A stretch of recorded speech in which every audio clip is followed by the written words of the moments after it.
L'histoire de Levi Ackerman dans l'attaque des Titans. Levi Ackerman, souvent désigné comme le caporal-chef Levi, est le chef de l'escouade tactique au sein du bataillon d'exploration. Il est connu pour être le soldat le plus puissant de l'armée de Paradis. L'enfance de Levi. Levi n'était pas un enfant désiré au début. Sa mère, Kochel Ackerman, était une prostituée des bas-fonds de la ville souterraine qui est tombée enceinte d'un de ses clients. Elle a quand même choisi de garder l'enfant dans le secret du père biologique et contre la volonté de son frère. Malgré cet incident, Levi était aimé par sa mère. À cause de la grossesse, sa mère a perdu des clients et donc de l'argent. Elle n'arrivait pas à se nourrir correctement et par conséquent ne pouvait pas non plus nourrir son fils. Elle est morte d'une maladie quelques années plus tard, devant les yeux de Levi. C'est alors que Kenny Ackerman, le grand frère de Kochel Ackerman, en voulant lui rendre visite, découvrit qu'elle était morte. À côté du lit, il trouva un petit enfant extrêmement maigre assis devant le lit de sa mère. Dans une rare démonstration de comparaison, Kenny décida de prendre soin de lui. Cependant, il ne se considérait pas comme une bonne figure paternelle. Il décida donc d'élever Levi du mieux qu'il pouvait et lui enseigna des techniques de couteau, comment s'entendre avec les gens et des comportements violents.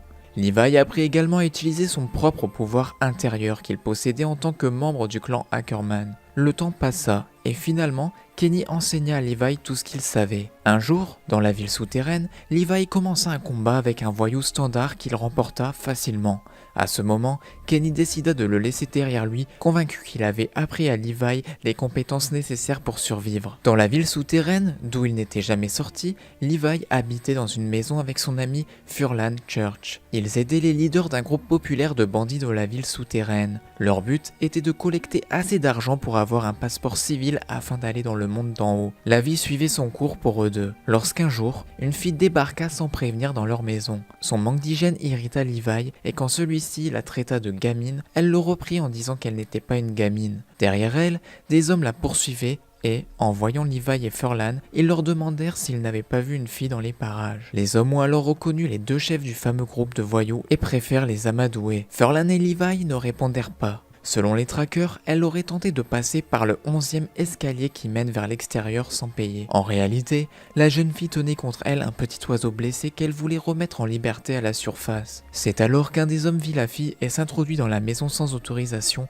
pour aller la prendre. Il posa une main sur le bras de Levi par compassion, quand ce dernier lui coupa une partie de la main. Levi n'en restait pas là et lui donna 5 coups de poing avant de le jeter à la porte, tout en lui disant de ne pas toucher avec sa main crade, sinon il risquerait de la salir. Par la suite, Levi et Furlan recrutèrent cette fille qui se nommait Isabelle Magnolia. Ils l'entraînèrent à utiliser la manœuvre tridimensionnelle. Quelque temps plus tard, un homme mystérieux attendait le trio devant leur maison. Il proposa un travail de la part d'un homme puissant en échange d'une belle récompense. Il les conduit alors en haut du 11e escalier où ils eurent une discussion avec cet homme dans un chariot huppé. Cet homme promit un passeport de citoyenneté ainsi que beaucoup d'argent aux trois jeunes gens. Ils acceptaient la mission. Un peu plus tard, le trio se déplaça dans la ville avec leur équipement de manœuvre tridimensionnelle et ils renversèrent un chariot rempli de caisses de pommes. Les soldats de la police militaire tentèrent alors de les arrêter, mais ils se firent rapidement semer. C'est alors que le bataillon d'exploration reprit la relève. Il y a eu une course-poursuite dans les rues de la ville souterraine et finalement,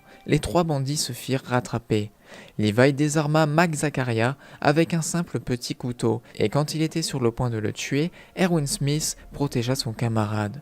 Lorsque Levi remarqua que ses amis avaient été capturés, il déclara forfait. Ils se firent donc menotter par les soldats et mis à genoux devant Erwin. Ce dernier leur posa une série de questions sur la provenance de leur équipement de manœuvre tridimensionnelle et la façon dont il a appris à les utiliser. Mais Levi refusa d'y répondre. Mike plongea alors la tête de Levi dans une flaque d'eau sale à ses pieds pour lui mettre la pression. Furlan répondit finalement à sa place, pour ne plus voir son ami se faire tabasser. Levi donne enfin son prénom et Erwin lui proposa soit d'aller en prison avec ses deux compagnons, soit de rejoindre le bataillon d'exploration, car sa force pouvait leur être grandement utile. Après un court temps de réflexion, Levi finit par accepter de rejoindre les rangs de l'armée. Erwin utilisa du chantage pour faire en sorte que Levi rejoigne le bataillon d'exploration et qu'il devienne ainsi un soldat de l'armée de Paradis. Évidemment, Levi est contraint d'accepter et il rejoint donc le bataillon. Son but avec Furlan et Isabelle sera de récupérer des documents importants et aussi de tuer Erwin Smith. Par la suite, ils ont été acceptés directement dans le bataillon sans même faire les camps d'entraînement requis car Erwin était persuadé qu'ils étaient des éléments clés dans la réforme du bataillon d'exploration. Par la suite, Flygon les dirigea vers leur chambre. La pièce était composée d'un lit superposé. Quand Levi s'approcha du lit, il toucha le bois du meuble et un tas de poussière tomba, ce qui le dégoûta. Flagon dit que, comme ils vivaient sous terre, dans la saleté et la poussière, ils étaient probablement habitués à la saleté. Mais ici, il y avait de la propreté, de l'ordre et du rangement. Levi se tourna vexé et le traita de bâtard. Les deux hommes allaient se disputer, mais Furlan les interrompit en s'excusant de l'attitude de Levi, ajoutant qu'il tâcherait de garder l'endroit propre. Il rappela à Levi qu'il ne voulait pas inutilement attirer de l'attention sur eux, puisqu'ils étaient là pour deux raisons: récupérer des documents et les transmettre à Nicholas Rovoff et tuer Erwin Smith. Par la suite, ils se dirigèrent vers un camp d'entraînement. Le but était de couper les titans en bois. Levi prit des sabres et les tint de manière différente de la manière standard des soldats. Il les tenait de façon inversée. Flagon lui dit que s'il voulait se faire tuer, c'était la meilleure manière. Levi lui dit de lui foutre la paix, car les lames ne sont faites que pour couper la nuque et rien de plus. La technique utilisée pour accomplir cet unique objectif n'avait pas d'importance, tant que l'objectif était atteint. Plusieurs personnes tentèrent de couper la nuque des titans en bois, mais pour certains, leurs lames se cassèrent. Levi, lui, utilisa son propre style de combat et tourna très vite sur lui-même afin de couper la nuque des titans en bois. Il allait très vite pour que les autres soldats puissent le voir passer à l'action. Mais il voyait le résultat, les nuques des titans en bois coupées. Puisque le trio n'avait toujours pas trouvé les documents, les trois amis conclurent qu'Erwin devrait probablement garder de telles informations sur lui en tout temps et que l'expédition en dehors des murs à venir était la meilleure opportunité pour tuer Erwin et voler les documents, puisque tout le monde serait concentré sur les titans. Mais Levi dit à ses amis de rester derrière lui. Aucun d'entre eux n'avait affronté de titans auparavant et une expédition extramuros était très dangereuse. Les amis de Levi réussissèrent à convaincre le jeune Ackerman de leur faire confiance, allant jusqu'à le faire sourire. La journée d'après, le bataillon d'exploration partit pour une expédition hors des murs. Furlan remarqua que le paysage était d'une invraisemblable beauté. Levi dit que c'était incroyable et que même ceux qui vivaient sous terre pouvaient aller hors des murs.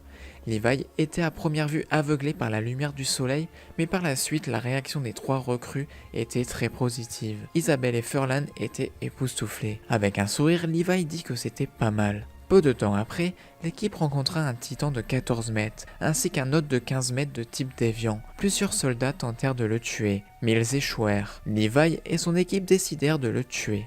Il dit à son supérieur de ne pas sous-estimer le style de combat que le trio possède. Les membres du bataillon riaient en disant que c'était visiblement impossible pour eux d'abattre un titan de cette taille. Levi dit que Furlan et Isabelle devraient tenter de couper les jambes du titan pour qu'il ne puisse plus bouger pendant que lui-même s'occupa de le tuer. Levi utilisa son équipement de manœuvre tridimensionnel et sauta de son cheval pour aller s'accrocher au dos du titan avec ses lames dans sa colonne vertébrale. Furlan et Isabelle lui coupèrent les jambes.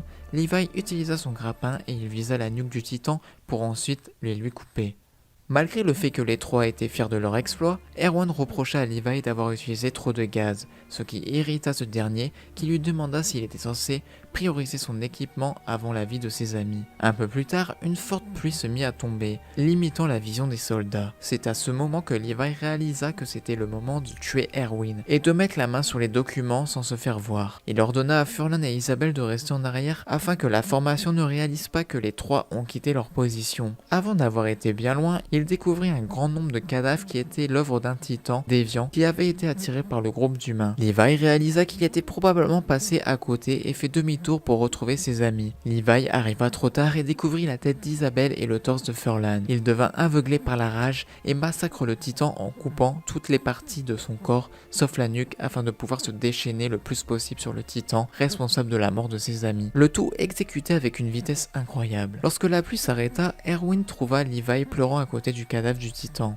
Erwin lui annonça qu'il était le seul survivant et le félicita pour cela. Levi fonça vers lui avec l'intention de le tuer, mais Erwin attrape sa lame et révéla qu'il avait toujours été au courant des attentions de Levi. Il ajouta également que c'était trop tard car les documents étaient déjà en route vers le commandant en chef Darius Zackley. Cela étourdit Levi qui se rendit compte de combien il avait perdu et que la mission avait échoué avant même qu'elle ne commence. Avant qu'il ne s'enfonce trop loin dans les remords, Erwin lui dit de ne pas regretter son choix, car sinon il ne pourrait plus en fait s'en douter lui-même. Levi décide décide de rester avec les membres du bataillon d'exploration et lors du début d'une autre expédition, il se dit qu'il ne regretta pas sa décision. Levi participe à la 56e expédition hors des murs sous le commandement de Erwin Smith et de Hansi Zoe. À un moment, Hansi dit qu'il a vu un titan et part à cheval pour aller le voir et regarder ses habitudes et sa manière d'agir. Levi et son équipe spéciale poursuivent le Major et le titan aberrant qu'ils étaient restés calmes jusqu'à là et qu'ils se dirigent vers une zone ouverte de la forêt. Il y avait des arbres très espacés les uns des autres et un arbre trônait au milieu. Quand Oruo tenta de tuer le titan, Hansi l'interrompit dans son mouvement, ce qui permit au titan de le saisir, et le soldat fut presque dévoré, mais le capitaine intervint et tua le titan. Hansi voulut lui reprocher de l'avoir tué, mais Levi, après avoir nettoyé sa lame, la prit par le collet et lui dit que par sa faute, Oruo aurait pu se faire tuer et qu'elle devrait être moins insoucieuse. C'est à ce moment-là que Petraral dit qu'elle avait aperçu le corps de quelqu'un dans l'arbre central. C'était une femme décapitée. Il y avait aussi un carnet par terre que Levi ramassa et commença à lire. Il appartenait à Lanier, le propriétaire du carnet, ancienne soldate du bataillon d'exploration dont le corps à l'intérieur de l'arbre était décomposé et décapité. Levi est d'abord vu quittant Trost avec le bataillon d'exploration pour la 56e expédition extramuros, le même jour où le titan colossal a attaqué le district. Il est vu sauvant un soldat mourant sous l'emprise d'un titan avant d'en tuer deux autres. Comme à ses fidèles subordonnés, Erwin lui ordonna de se replier au plus vite vers Trost car il était possible que la portée ait été brisée. Après qu'Eren ait bouché la porte avec le boulet géant, Armin aida ce dernier à sortir de sa forme titanesque, mais ils se retrouvèrent face à trois titans. Soudainement, Levi coupa le cou des trois titans et se positionna de sorte à faire face au monstre. Plus tard, après qu'Eren se soit réveillé dans une cellule, Levi lui assure que les plus forts de la 104e brigade d'entraînement seront alloués à rejoindre le bataillon. Erwin et lui-même discutent avec Eren jusqu'au moment de se rendre au tribunal. Levi assiste au procès, mais lorsque Eren commença à crier et à insulter ses supérieurs, celui-ci arriva et lui donna un coup de pied au visage, suivi d'une dizaine de coups de pied. Il lui dit qu'il fallait qu'il respecte ses supérieurs ou il serait traité comme un chien. Il s'adressa ensuite aux membres de la cour, disant que s'ils avaient vu Eren en titan, alors ils avaient sûrement vu celui-ci tuer 20 titans tout seul et sans difficulté. Dans le procès, Levi remet à Eren son maillot spécial pour prendre soin de lui pendant un mois et se déplace vers le QG de l'ancien bataillon d'exploration à l'intérieur du mur rose. Pendant leur séjour au château, Levi ordonne à Eren de dormir dans le cachot pour qu'il ne puisse pas causer de problème au cas où il se transformait par accident. À un moment donné, au cours du mois, Eren reste avec eux. Levi arrive à un plan pour récupérer Eren de son corps titanesque s'il perd le contrôle, lui faisant perdre ses membres humains. Cela permet à Hansi, ravi de planifier des expériences relatives à la transformation d'Eren, cependant on découvre qu'il ne parvint plus à le faire. Après cela, ses mains ne guérissant pas non plus, il décide de reporter les expériences, jusqu'à que Eren génère accidentellement un corps partiel de titan en essayant de ramasser sa petite cuillère tombée au sol. Comme cela arrive sans prévenir, les membres du corps spécial de Levi changent brusquement d'attitude envers lui et se mettent à le menacer de leurs armes, le sommant de dire de quel côté il est, celui des humains ou celui des titans. Levi ordonne alors à ses hommes de se calmer et il retourne boire son thé. Au cours de la 57e expédition hors les murs, Levi et son équipe ainsi que Eren sont placés dans l'endroit le plus sûr de la formation. Comme la formation est soudainement attaquée par une armée de titans arrivant sur le flanc droit, ils dévient vers la forêt des arbres géants et le groupe de Levi prend la route centrale. Une fois que le titan féminin qui les poursuit apparaît, le groupe commença à douter des ordres de Levi, mais il continue à continuer vers l'avant.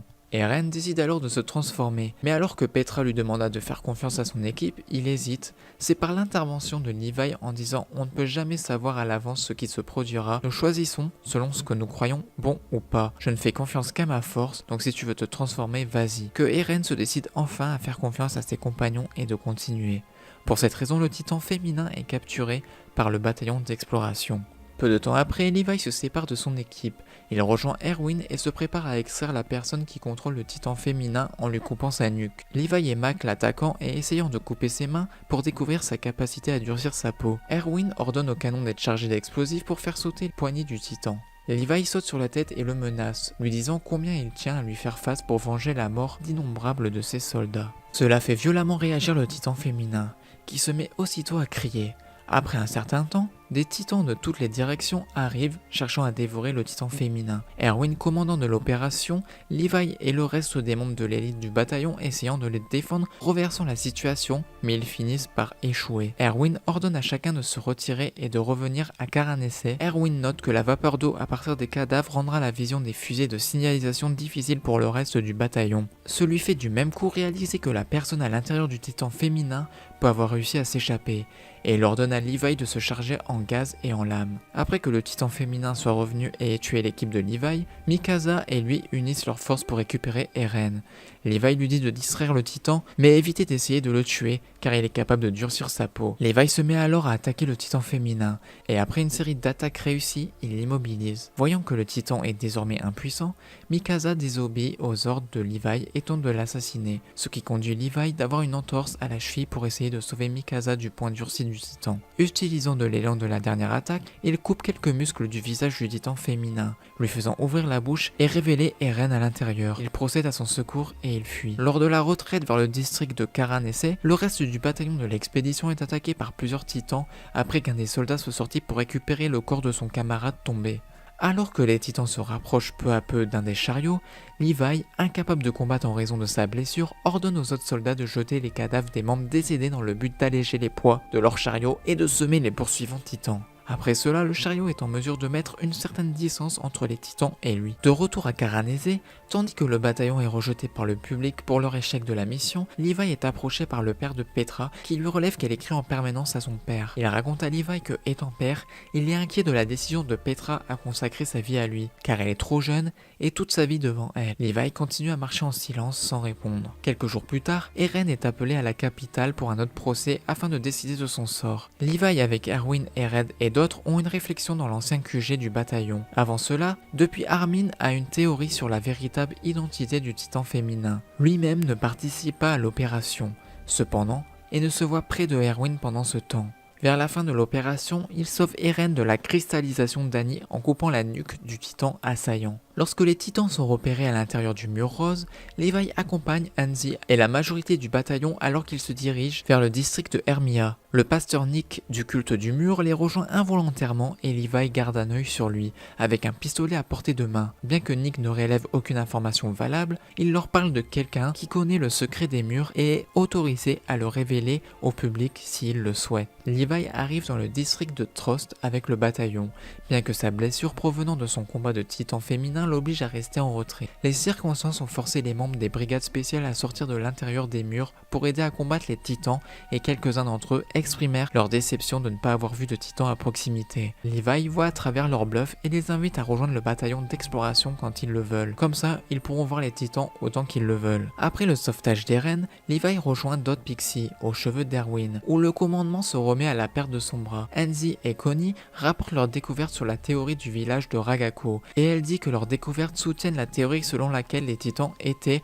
à un moment donné, des humains. Levi est horrifié à l'idée que, pendant tout ce temps, ils tuaient des humains. Hanzi lui offre un certain réconfort en disant qu'il n'y a pas de preuves solides pour cela et que ce n'est toujours qu'une théorie. Levi regarda Hanzi et Connie partir, puis se retourna pour trouver Erwin souriant étrangement. La réaction d'Erwin surprit Levi et lui donna le surnom d'Erwin le rampant. Il demanda à ce dernier pourquoi il souriait, ce à quoi Erwin répondit qu'il était un peu plus près de la vérité. Sceptique, Levi lui dit qu'ils seront à court d'hommes avant de pouvoir le découvrir.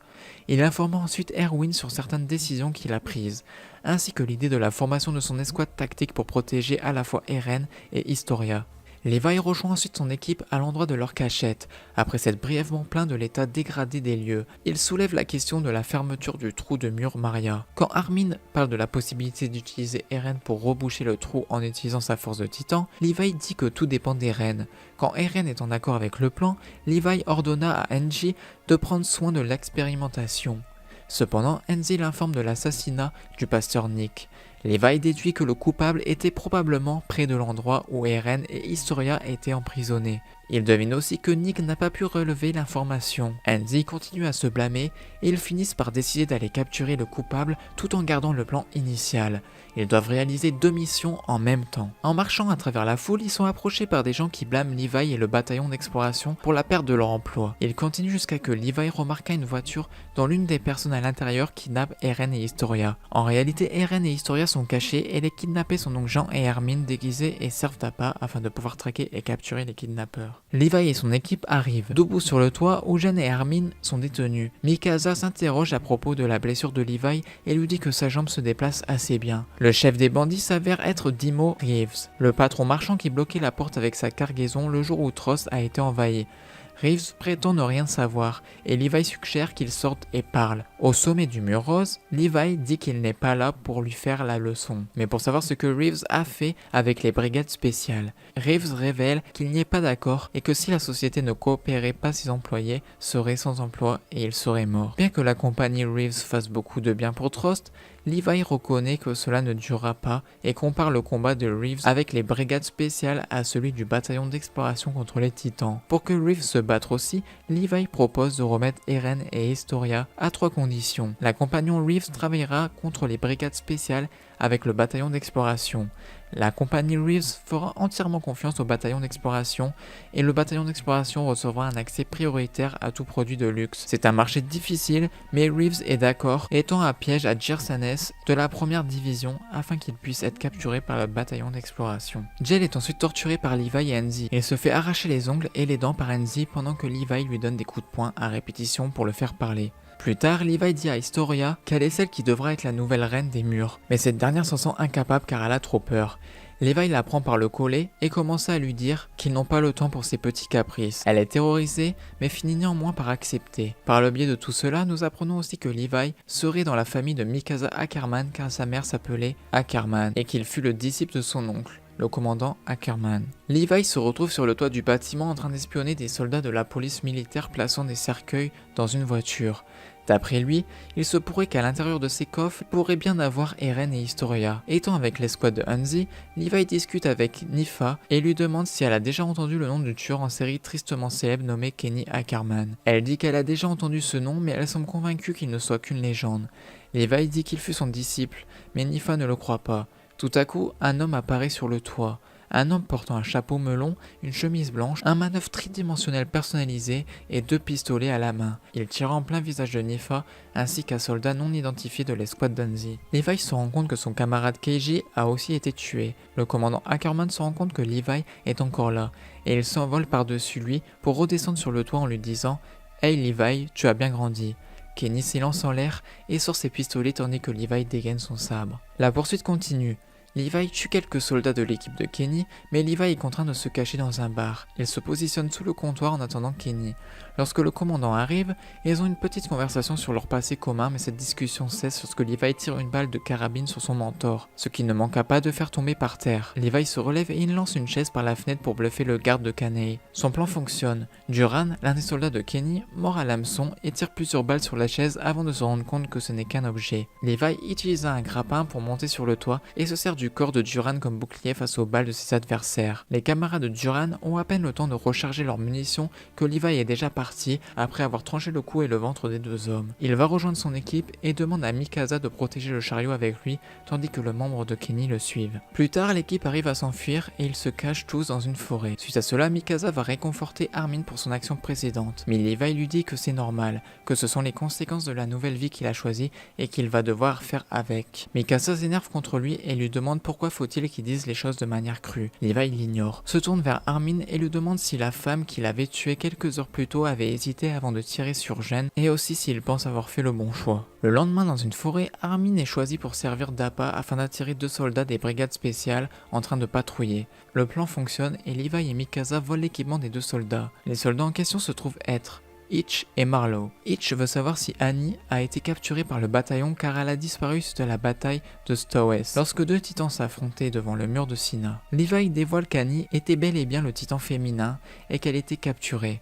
Marlowe demande s'il pouvait rejoindre l'équipe de Levi, mais ce dernier refuse catégoriquement. Le caporal demande donc à Mikasa de préparer les chevaux car ils vont partir aux directions du quartier général des brigades spéciales. Levi ajoute aussi que pour une fois, ça sera à leur tour d'attaquer en premier. Suite à l'attaque menée par Levi et ses troupes au QG des brigades spéciales, l'escouade ressort avec un otage qui est probablement le chef du QG et l'équipe de Levi bat en retraite à l'entrée d'une forêt, non loin de là. Le caporal-chef Levi commence alors à poser des questions à l'homme tenu en otage. Il demande où se trouve Historia et Eren. Le soldat ne répond pas et tente d'enrouler Levi en le menaçant de tout ce qu'il pouvait arriver, à lui et aux prisonniers du bataillon qu'ils détiennent. Il fait part de ses certitudes. Le premier homme tué sera sans doute le plus haut gradé, Erwin Smith. Levi ne se laisse pas impressionner et lui casse un bras en punition du discours de merde que le prisonnier venait de prononcer. Peu après cet épisode, toujours au pied de l'arbre, Sasha alerte le caporal que des personnes approchent. Il s'agit en fait d'Hanzi accompagné d'Itch et Marlowe qui viennent informer Levi que le gouvernement est tombé. L'escouade Levi est heureuse d'apprendre qu'elle va être blanchie, mais il reste le problème de l'enlèvement d'Eren et Historia à régler. Hanzi estime que Rhodes est derrière tout ça. Elle suppose que l'endroit où il a amené Eren et Historia est le sous-sol de l'église des Races. Elle établit alors un plan d'attaque avec Levi et ils se dirigent tous vers cette fameuse église pour sauver Eren et Historia à temps. Une fois là-bas, ils se rendent compte que Kenny Ackerman est avec eux et qu'il est très bien protégé par son escouade. Un combat s'enclenche entre l'escouade et la grande rapprochée, mais Rhodes finit par se transformer en un titan extrêmement fort et fait crouler au passage tous les piliers qui soutiennent le sous-sol.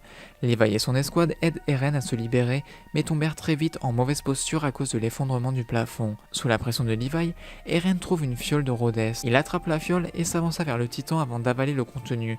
Il se transforme alors en titan et arrive à durcir sa peau. Il sauve ainsi tous ses camarades. Konai trouve une brèche afin que tout le monde puisse sortir. Une fois dehors, Armin constate que le titan est très imposant, très chaud et qu'il s'agit sans doute de Rhodes. Le lendemain, après avoir vaincu le titan Rhodes, Levi a l'agonie contre un arbre. Il lui apprend qu'il est le seul survivant de son équipe et lui fait remarquer que ses blessures sont trop graves pour qu'il puisse s'en sortir. Cependant, Kenny pose la main sur une seringue volée à Race, permettant de se transformer en titan. Levi lui dit qu'il aurait pu se le faire plus tôt, mais Kenny craignait de ne pas s'en servir correctement et de tout perdre bêtement. Kenny rassemble ensuite ses dernières forces pour raconter à Levi que la faiblesse des êtres humains est d'avoir une obsession pour quelque chose au point de devenir des esclaves. Pour lui, c'était la soif de pouvoir. Kenny avait réussi à analyser cet aspect humain chez tout son entourage, mais ne connaît toujours pas celle de Levi. Levi l'écoute attentivement avant de poser des questions sérieuses sur les intentions de Rhodes envers l'humanité, mais Kenny est incapable d'y répondre. Néanmoins, il soulève un point important, celui du désaccord entre Race et les Ackerman. Levi comprend que lui et Kenny sont apparentés, alors il lui demande qui il est par rapport à Kusher, sa mère. Kenny répond qu'il est frangin, ce qui fait de lui l'oncle de Levi. Tout comme Mikasa, Levi a du sang de Ackerman dans les veines. La conversation est creusée dans des sujets de plus en plus personnels et Levi questionne alors Kenny sur son abandon. Kenny explique avec sarcasme qu'il n'avait pas la fibre paternelle, alors qu'en vérité, il ne pouvait rien apprendre de plus à Levi, puisque sa force était enfin libérée, et qu'il avait donc toutes les cartes en main. Il voulait le laisser se débrouiller seul s'il souhaitait remonter à la surface. Kenny n'a jamais perdu foi en Levi, et pour le lui montrer, il lui confie la seringue avant de mourir. Lors du retour à Shiganshina, Levi tue tous les titans entourant le bestial puis commence le combat contre le titan bestial.